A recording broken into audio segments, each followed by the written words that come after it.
ginnaaw bi nga xamee ni ñëw nañ ci xare dànk bi ci la fa xewoon tey dañuy ñëw ci kan mooy Amari Ngoone Sobel fan la juddoo kan mooy yaayam kan mooy papaam ak lenn ci ay jaar-jaaram balaa loolu maa ngi ñaan ngeen abonné ci compte bi te partager vidéo bi waaye képp koo xam ne da nga bëgg lépp lu jëm ci impression moo xam bâche t-shirt Lacoste ay carte visite lépp jokkool ak Soro Production 78 195 06 48 76 130 55 38 78 295 15 51 ñu ngi ci Touba waaye dañuy livrer partout au Sénégal. moom Amari Ngoone mi ngi juddu en 1531 ci dëkk bu ñuy wax Paaleen Dedd.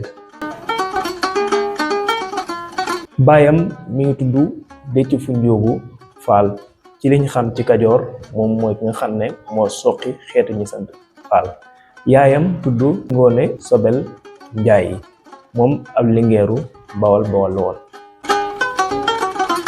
Amari Ngoone moom moo nekkoon ñaareelu dammeel di Kayoor ginnaaw bi nga xamee ne xeex na ak kii di buur ba Jolof di Lalle Foli ba daaneel ko fële ci Danki ci atum 1549. xare boobu moo tax kii di Amari Ngoone Sobel ràññeeku lool ci li nga xam ne moo di taarixu réew mi ndax bi mu bañee ne duutu yóbbu li nga xam ne mooy impôt yi ci la ko buur ba Jolof tëkku ba ñu xeex kii di Amari Ngoone Sobel daat koy rey fële ci Danki daal di nekk deuxième dammel di Kayoor ci xare boobu ci la kii di Kajoor daal di amee indépendance am ci kaw Jolof. kii di Amari Ngoone Sobel moom moo njëkk a nekk dammel di Kayoor ak buuru Teeñ. jàmbaar ji nga xam ne wane na ko moo waraloon boole ñaari nguuru yépp ci benn loxoom di ko contrôler. moo sàkk dëkk bu ñuy wax Mbul def ko mu nekk capitalu Kajoor ci jamono yooyu. ginnaaw xare Danki bi ñii di Jolof tànte nañ ay yoon ngir nanguwaat Jolof ci loxoy Amari Ngoone Sobel waaye saa soo xam ne xeex na rek kii di Amari Ngoone Sobel daf leen di gañe. loolu moo waraloon mu gën a dëgëral loxoom ci li nga xam ne mooy nguur gi diggante Jolof ak Kajoor.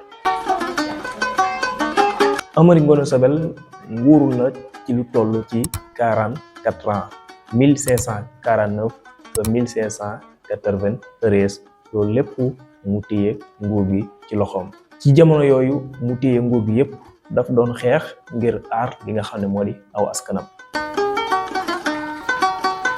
Amari Ngoone Sobel mi ngi faatu ci atum 1593 ginnaaw bi nga xam ne yoon na nguur gi lu tolloo 44 ans.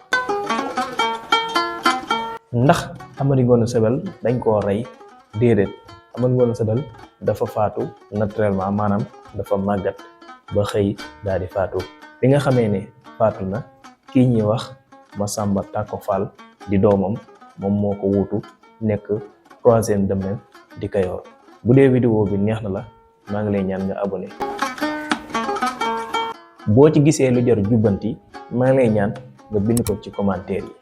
boo gisee ne war nañoo ñëwaat ci keneen bindal ñu ko ci commentaire yi incha allah ñu def ci ay recherche ngir indil leen ko. jaa ngeen jëf.